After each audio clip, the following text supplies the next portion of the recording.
There's something unnerving about realizing you've developed feelings for someone completely off limits, especially when that someone happens to be your best friend's dad. It started innocently enough. I've known Aaron, my best friend, for years, and his dad, Mr. Carter, was always just Mr. Carter. I never thought of him as anything other than my friend's dad until recently. Mr. Carter, or Mark as he told me to call him, was what you'd expect from a successful man in his 40s. He had this quiet confidence about him, a presence that filled the room without him needing to say much. He was tall, fit from years of staying active, and had these piercing blue eyes that always seemed to see right through you. At first, I tried to ignore the attraction. I convinced myself it was just a weird phase, something my brain had cooked up because of how close I was to Aaron and his family. But the more time I spent at their house, the harder it became to push those thoughts away. It didn't help that Mr. Carter always treated me kindly. He wasn't like some distant, uninterested dad who barely paid attention to his kids' friends. He actually took the time to ask me about my life, my plans, and even offered advice when I needed it. It was nice. Too nice. The worst part was that Aaron had no clue. He trusted me completely, and the last thing I wanted to do was betray the trust by having these inappropriate thoughts about his dad. But no matter how hard I tried to suppress it, the feelings only grew stronger. One evening, Aaron invited me over for dinner like he often did. It was a regular occurrence: pizza, a movie, hanging out until late, but this time felt different. I knew I was playing with fire, being around Mr. Carter while feeling the way I did. I couldn't help myself. The more I saw him, the more I found myself wanting to be near him. That night, I got a call just before dinner started. It was his girlfriend, and he disappeared into the backyard to talk with her, leaving me alone with Mr. Carter in the kitchen. I could feel the tension immediately. It was like the air had become thicker or heavier, and I couldn't tell if it was all in my head or if he sensed it too. "Looks like Aaron's going to be tied up for a bit," Mr. Carter said, leaning against the kitchen counter with a small smile. "Why don't you and I start without him?" I nodded, trying to act normal even though my heart was racing. "Sure." We sat down at the dining table, the conversation easy at first, small talk about school, work, and plans for the summer. But the more we talked, the more I realized how comfortable I felt with him. There was something calming about the way he spoke, like he genuinely cared about what I had to say. At one point, I looked up from my plate and caught him staring at me. Our eyes locked, and for a brief second it felt like time stopped. I couldn't breathe. I couldn't look away. "Are you okay?" he asked, his voice soft, almost concerned. I swallowed hard, trying to play it cool. "Yeah, I'm fine. Just a lot on my mind." He nodded, leaning forward slightly. "You know, you can always talk to me if something's bothering you." His words were simple, but the way he said them sent a shiver down my spine. It was like he was offering me more than just advice. He was offering me a safe space, a place where I didn't have to hide how I was feeling. And in that moment, something inside me snapped. Maybe it was the intensity of his gaze or the way he seemed to care, but I couldn't hold back any longer. Before I even knew what I was doing, I stood up and crossed the short distance between us. He looked up at me, surprised, but didn't move. My heart was pounding in my chest, my palms sweaty, but I couldn't stop myself. I started, but the words caught in my throat.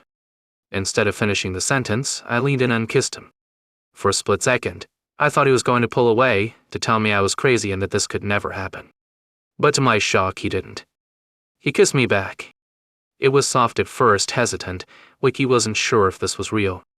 But then, the kiss deepened, and all the confusion and uncertainty seemed to melt away.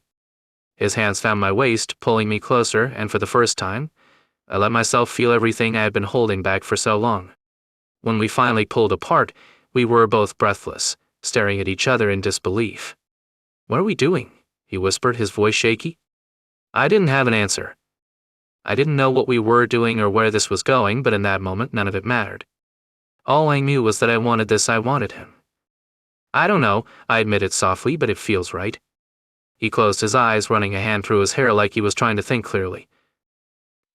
"This can't happen," he said, but his voice lacked conviction. "It's too complicated." I nodded, even though I didn't want to agree. "I know." Before I could finish, we heard the sound of Aaron's voice from outside, and reality came crashing back. The sound of Aaron's voice snapped both of us out of the moment. I quickly pulled away from Mr. Carter, marked my heart racing, guilt and fear crashing through me all at once. What had we just done?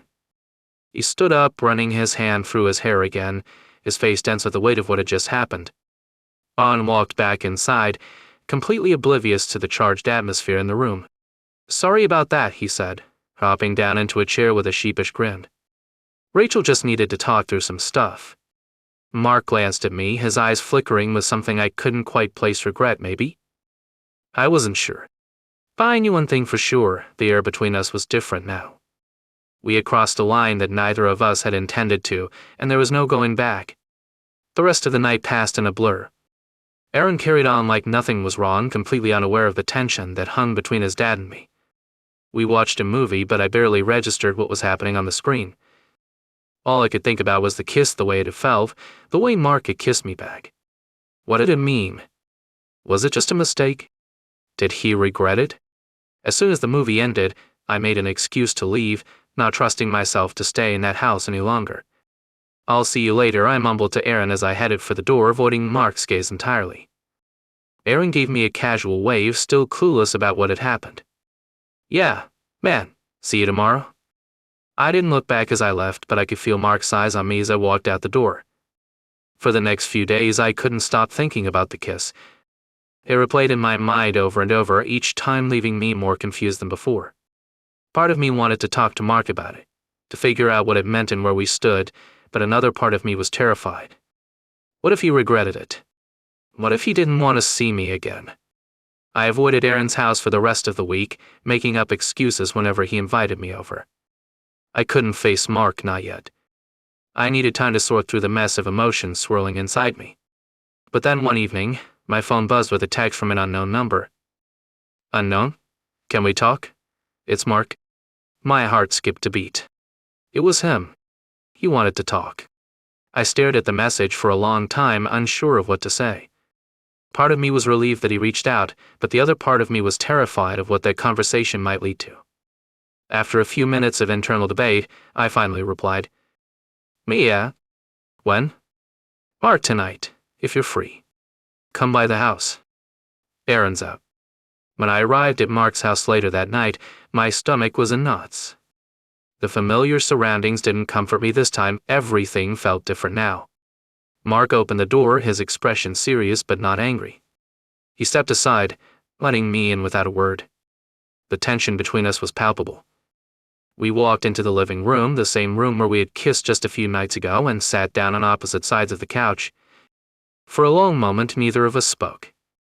It was like we were both waiting for the other to break the silence. Finally, Mark sighed, rubbing his temples.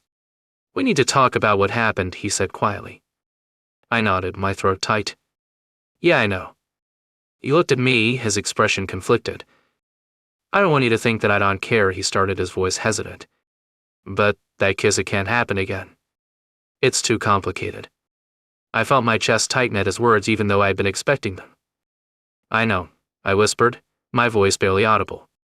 I didn't mean for it to happen either. It just did. Mark leaned back, running a hand through his hair. It's not that I don't feel something, he admitted, his gaze softening. But this isn't fair to you or to Aaron. If he found out, he'd never forgive us, I finished for him, my heart sinking. Mark nodded. He's my son, and you're his best friend.